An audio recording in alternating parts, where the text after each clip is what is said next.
Hi. Hello, So everyone. it's great to have you. Oh, and by the way, Tracy is on the East Coast.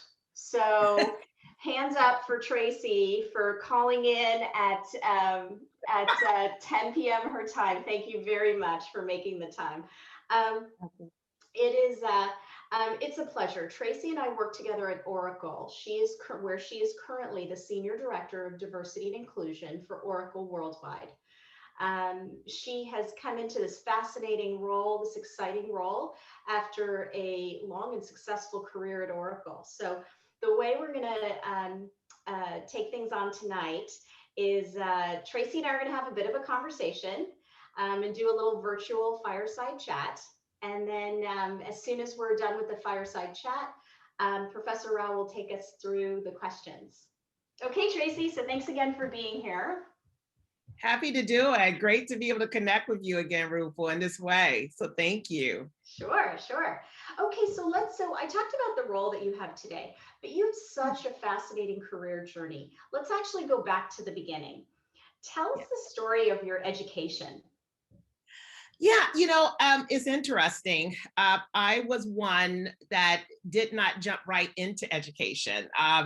After high school, I was just trying to kind of figuring it out, right? And I had a job. It kind of figured it out for me. I had a job at this graphics company answering a switchboard of all things. Like many of you probably don't know what that is, but it was a switchboard where all these multiple lines were ringing at one time. And I was young, fresh out of high school, and I did not do it well, got fired from the job.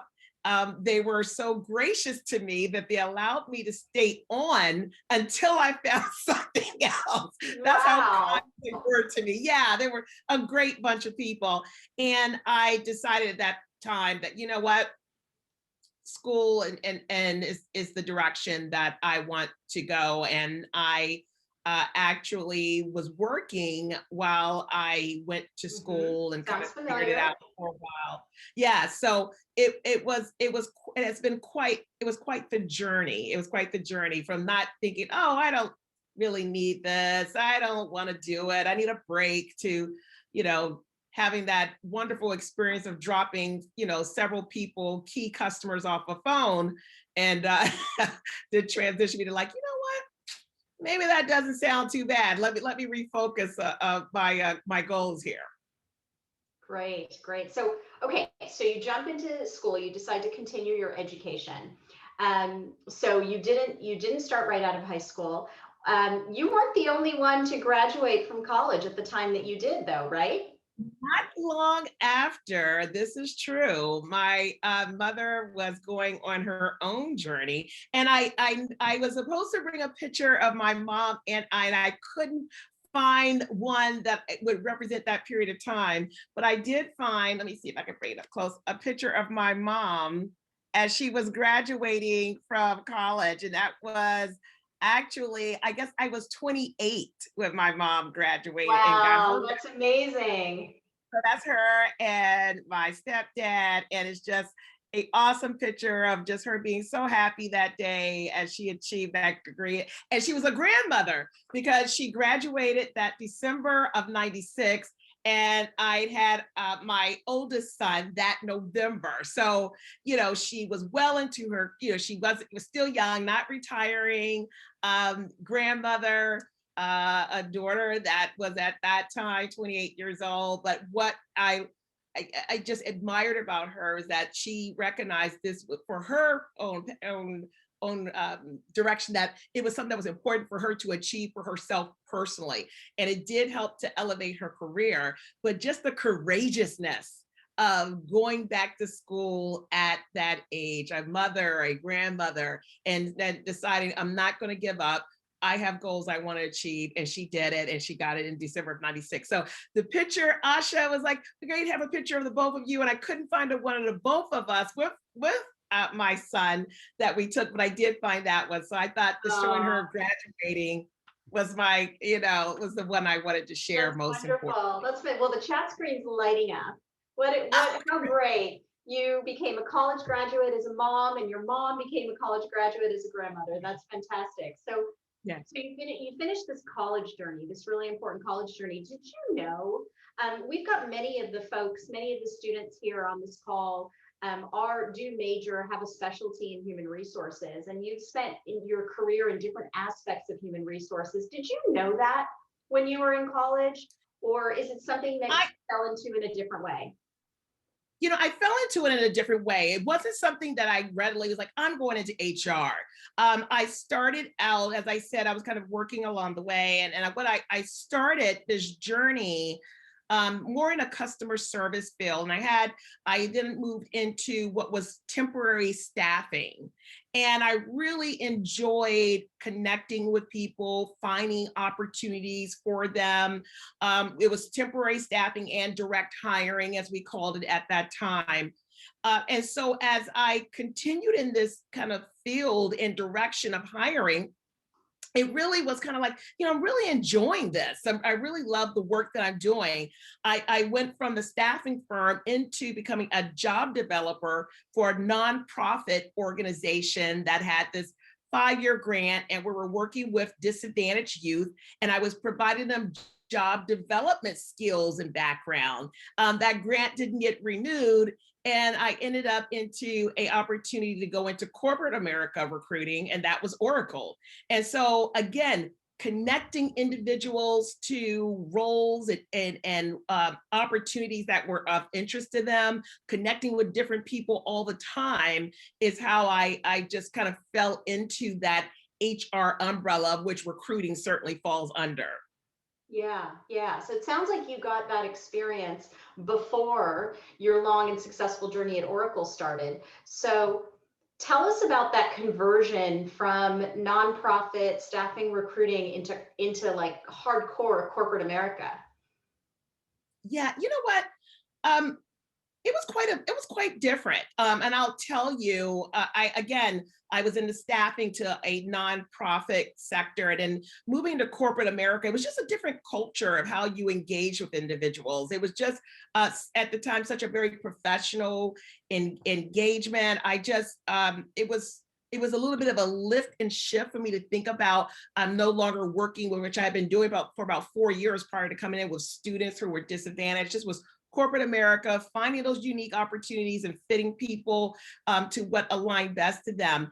But I brought in a lot of that background and experience of connecting with individuals, getting to know them on a human level before just trying to fit them into a role. And it was a lot of that, it was really fast paced. I had a quota I had to meet. I had to turn around these opportunities really, really super quickly. But it was still important for me to build relationships, not only with the hiring manager could understand it, but with the talent that was coming in as well. So I brought a lot of that philosophy from that nonprofit into that corporate sector, and was it even so I had to meet these goals and quotas. So it worked out well. It worked out well. It was a little bit of a change of mindset, but I was able to kind of transition. Got it. Got it. So you had this successful run in recruiting before Oracle. You brought some of the philosophies into Oracle. You're doing really well in recruiting at Oracle. So then what better to do than change, or what better to do than shift? What, Yeah, why not? doing a great job. Why the change? What led to that change? I was 4 years in as a recruiter at Oracle. And what happened was, probably within year 3, I was asked to manage a internship program. And we have a partnership with Oracle, longstanding partnership with UNCF, United Negro College Fund.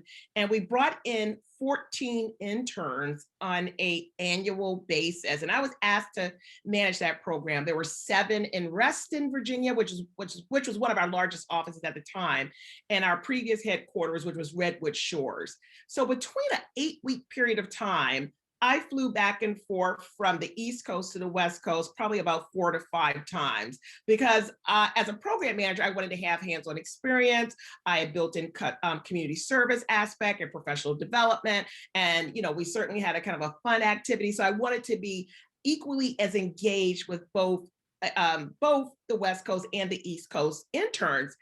And it was interesting. my peers who were recruiters at the time was like, what are you doing? Why are you doing this? Are you even getting, any benefit? Are you getting any bonus? And I said, well, no. I said, but this is work that's really feeding my soul, because what I found as that I was thinking, oh, I can impart all this insight and knowledge, but I learned so much from those interns and those students. They were smart and brilliant and inspiring, and I just loved working with them. So I was able to do that for my third year and my fourth year in that role. And, I always say mentors talk to you and sponsors talk about you. So I actually had a sponsor who was my VP at the time, and they were getting ready to launch this new group within Oracle. At the time, the recruiting organization was on a hiring freeze, so we had a lot of my peers were being laid off, and I was like, oh gosh, I've been on the bench for a couple months at that point, or maybe a little bit less, but I've been on the bench myself without a lot of work to do, and I said, okay, this is not looking good. Let me start looking for something else. But my sponsor, who was my VP, talked about me as they were about to launch a diversity and inclusion organization. Why did he think of me?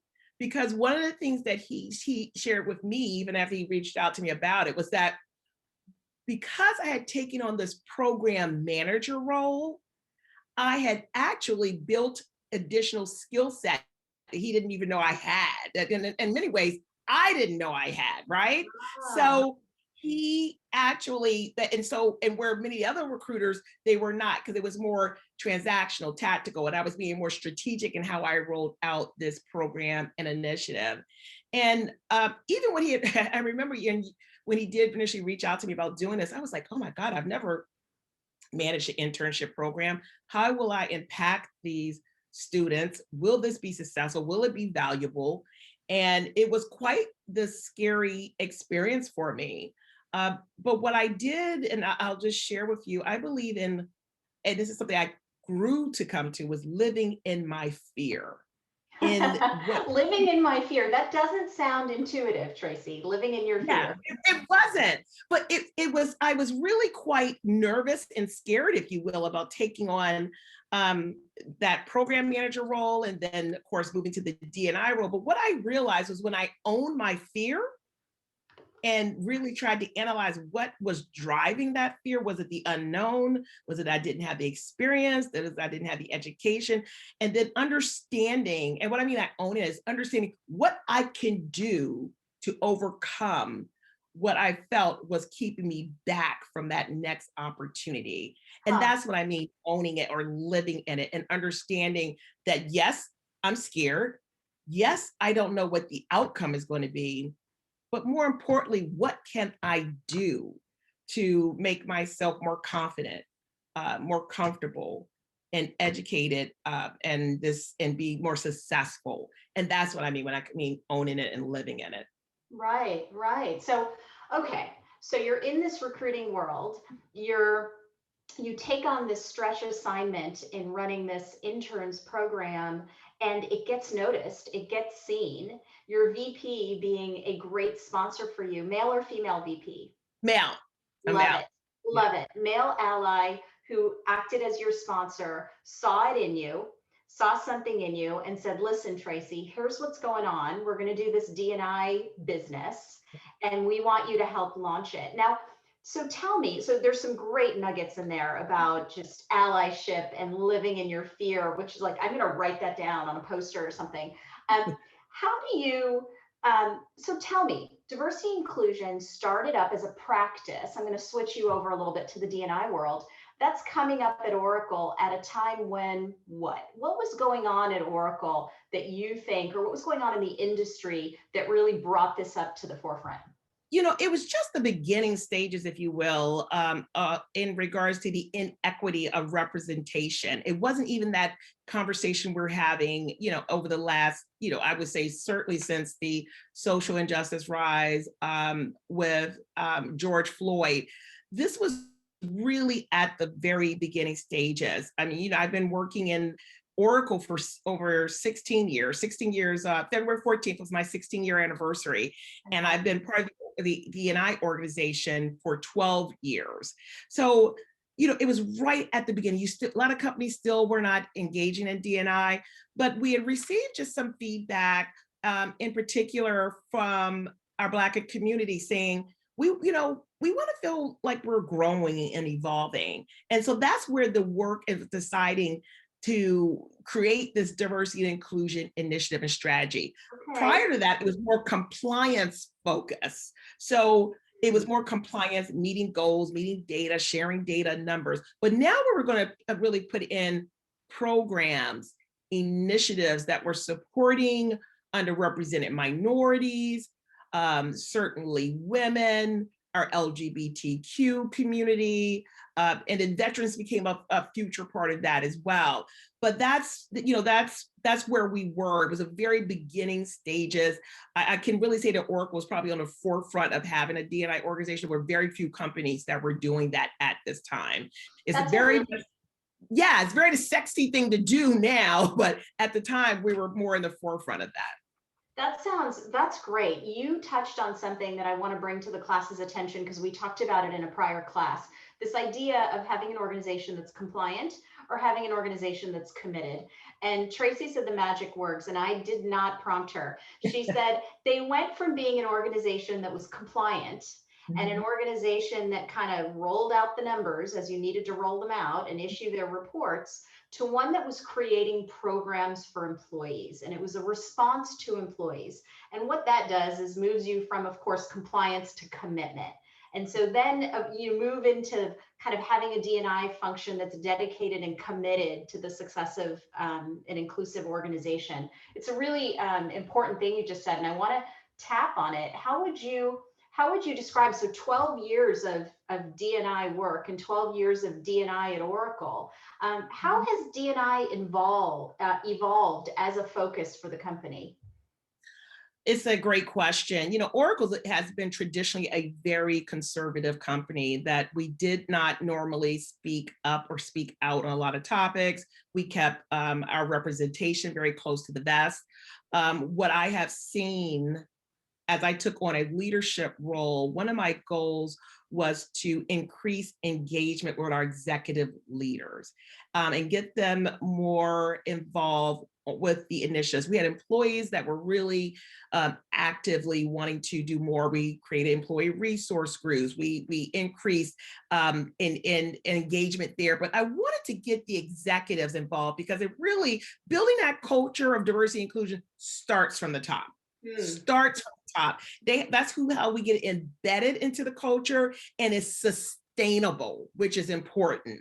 So, as you ask that question, what have I seen evolve since then is an increased engagement of our executive leaders talking about the importance of diversity and inclusion, that I'm no longer the sound piece from D&I.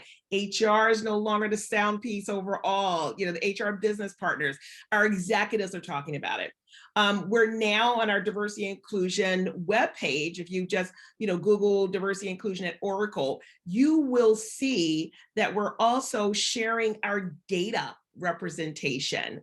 We've expanded our employee resource groups. We at first only had an LGBTQ affinity group, which is more of a social network. We created employee resource groups, which are business strategic communities. So they're working on strategies for Oracle, they're building a culture, and they're engaging their constituency, and they're working across all of their communities as well. So, I really am most proud of the active engagement, no longer kind of doing the work behind the curtain, because we were doing a lot of this work. But now we are forward in stating that we're committed, we're actively engaging, we are creating initiatives externally leveraging our marketing organization and making greater impact and footprint, because it's important for us to look like the communities around us, where our companies are, as well as the customers we're selling to. And so that messaging coming from our executives and talking about that, that's how this becomes sustainable. That's how it becomes embedded. And it's threaded throughout. Diversity and inclusion is no longer standalone, but threaded throughout each initiative that we work on. Yeah, yeah. That may have been too much of an answer. No. No, you're on fire. You're on fire, Tracy. In fact, in the chat screen, I can attest to this because when I was CMO at Oracle, this lady was my diversity inclusion partner. And I will tell you, if you think she has a lot of energy at 10:20 p.m. for her, wait till you see her when it's 1 in the afternoon. This woman's on fire. And so you get it. And we're going to talk about this next week, the notion of inspiring a shared vision and communicating it with passion and energy. There's not an ounce of anybody on this call that doesn't understand Tracy's commitment to what she's doing. She is not compliant. She is committed. And so we talked in the first hour. This is so relevant. We talked in the first hour about, is diversity and inclusion an extracurricular activity, or is it part of your GPA, to use that metaphor? And you feel like part of the evolution at Oracle was having this go from an HR initiative to being a true business initiative and a partnership between HR and the business. That's right. Absolutely. It could not, in my mind, sustain as an individualized initiative. It, as I said earlier, it needed to be threaded into how we think about business, how we market to our customers, how we brand to our customers, how we talk to our customers about selling, how we hire talent, and how do we recruit the talent. It really needed to be threaded throughout so that as talent comes in, they can really understand that it's not only it's the business imperative and the right thing to do. So I looked at it from both perspectives, and the organization, I think, it's been a useful practice of how we can embed this into the culture. And if Traci Wade leaves today, if I hit a multi-million-dollar lottery somewhere and I'm off to some wonderful island, I really feel as if Oracle will continue to sustain and grow by the things that not just me, but my team, the employee resource groups, the Oracle community, because it is not, I say to people all the time, and I truly believe this, as you roll out diversity and inclusion initiatives within any corporate culture, it's not just the responsibility of my team of 8 individuals. Diversity and inclusion has to be owned by each individual employee in the company. From the executive leader to the individual contributor, we all have a role to make people, one, that come into Oracle feel included, feel involved, and have a voice that's being heard. So it's not enough just to hire diverse talent. It's more importantly, in addition to hiring diverse talent, how do we make them feel value and part of the solution and at the table for the critical conversations? Yeah. Yeah, well, boy, that is quite a journey. We have a lot of questions that I know Professor Rao is collating and are coming in on the chat. Just before we do that, just to sum it all up, you've thrown out a whole bunch of nuggets that I was trying to scribble down real quick. Tell me, if there were 2, 3, 4 things that kind of sum up the lessons that you've learned in your career, and I should actually say in your life's journey, from all the way going deep back into your education and even before, what are some of those big lessons that have been either you've learned lately or have been solidified over time in your journey? One I would say is always challenge yourself. Stepping out of your comfort zone can be the most inspiring thing you could do for yourself. So always challenge yourself, get out of that comfort zone. As I talked about, and I fully believe, is living in your fear, understand, making the things that you are fearful of really project you forward and take it on, right? I think the last thing I would say is that never give up. Your journey is yours. Your path is yours. Never give up. Always understand that there's opportunities for you to explore, engage in, and just continue to educate yourself and increase that awareness. And lastly, I'll leave you this. When someone tell you you can't, you tell them, watch me, and see my dust. Okay. So that's what I leave you with.